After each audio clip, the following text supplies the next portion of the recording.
Next, we need to talk about the drama going on at Elitewheels. They're currently locked in a patent dispute with a German component company over their new wheel set, which features a dual ratchet hub. This news first broke a couple of weeks ago, but we wanted to wait for Francis to get back on the podcast to talk about it properly. So, Elitewheels is a Chinese wheel brand, and you might recognize the name because they've just signed a deal to become a sponsor of GCN. At Sea Otter a couple of weeks ago, they unveiled their new Helico dual ratchet system, but German company Cade says it's a rip-off of their design. They say they created the hub design in 2020 and filed a patent the following year. In July 2022, they presented this system for the first time at Eurobike. Then, 2 months after the show, Elitewheels applied for a Chinese patent of their own version. Cade's design is currently patent pending, which means a full patent hasn't yet been granted. But from the outside, it does look like they've been ripped off here.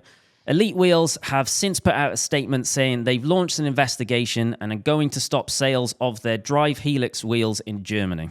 Patent pending still means companies can't copy it. I believe so, yes. Right. The only way that would change is if the patent was declined for some reason. But if you've consulted a patent lawyer and you've got a pretty robust patent, there shouldn't be any reason that it's declined, and it would always go from the point where it was first filed. So if they filed it in 2021, then that would be the point where they own the copyright. Yeah. Yeah, there's no point in us even trying to work out the ins and outs of patent law because we do Next not week know. we'll have a patent lawyer on the podcast.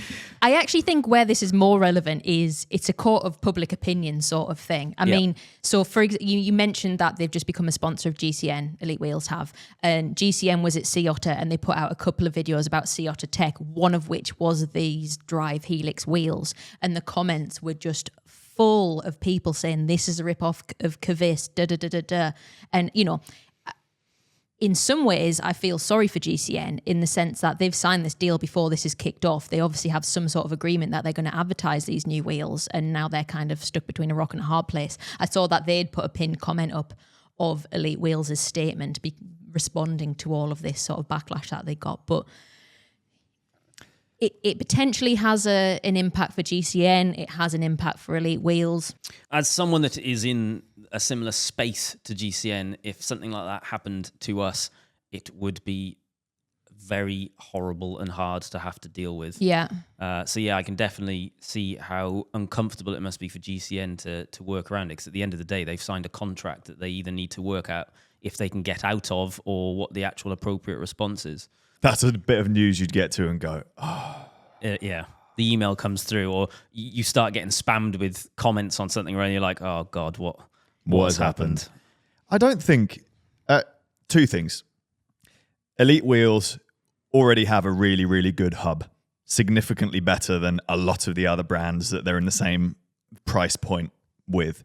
So just use that. Secondly, the hub's a really cool design. It does make sense, and it's quite exciting if you're into that kind of thing. Wait, it engages... Which hub? The double ratchet thing? The double ratchet. Right. So So it's just all the grooves on a... Not the grooves, you know what I mean? Like the serrated edges, the ratchets. It goes on both sides, and then the engagement happens more quickly. So when you put power down, it should engage more quickly and feel nicer to ride.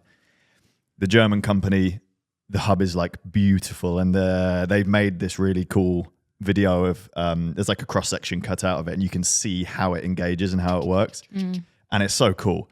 I think what Elitewheels should do, if they have money, which they clearly have if they're sponsoring GCN and they're growing, they've got some backing, just pay for the licensing, make it collaborative. I don't understand why it's just... Well, Cade might not want to license it. They might say, no, it's ours. Only we can offer it. I bet they would. I mean, I guess that's probably what's going on now, but at this stage, no, Elitewheels aren't admitting any sort of liability. All they're saying is they're investigating.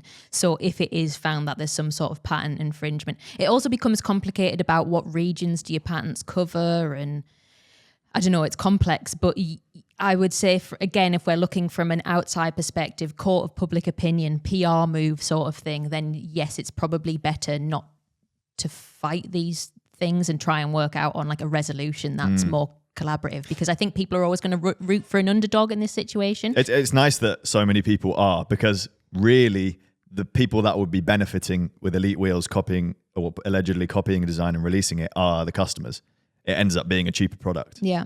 And really the, consumers, it benefits consumers. Yeah, yeah. And you're right, probably in the short term. If you're engineers, maybe it's better to license your technology than try to be front of house sales as well, because it's a difficult market, isn't it? Like if you think of clearly Elitewheels, if they have the money to be able to sponsor GCN, clearly they have a lot of money. Well, so Kvist are in a situation where they've designed an awesome hub, and to sell it, no one really buys hubs, do they? They want a whole wheel, so they've had to make a wheel, which is currently, I don't think you can get hold of it. It's expensive to make that kind of product, which is, maybe £1,000, maybe £2,000, holding all of that stock. Like, Elitewheels already worked that bit out. Mm-hmm. They've already got distribution. They've got factory making stuff. I don't know. I think Elitewheels could set a really good example here. They could, yeah. I hope they do. Doesn't it feel like GCN get themselves into trouble all of the time? I don't know how they manage to do it. I guess, it's not their fault, but like... It's just doing loads of stuff though, isn't it? Yeah. They do loads and loads of brand deals. They make loads and loads of videos. They're making movies. They're doing live coverage of races. You got an app and you've got this and that and 10 channels and a Spanish channel, which isn't dubbed by AI. It's got real people on, and an American channel. Before you know it, there's lots of sources. There's lots of sources wrong, of fluff ups. Yeah. They're fluff up of the day. They could have a podcast where it's just fluff up of the day. Yeah. It's not their fault. It's just these things happen.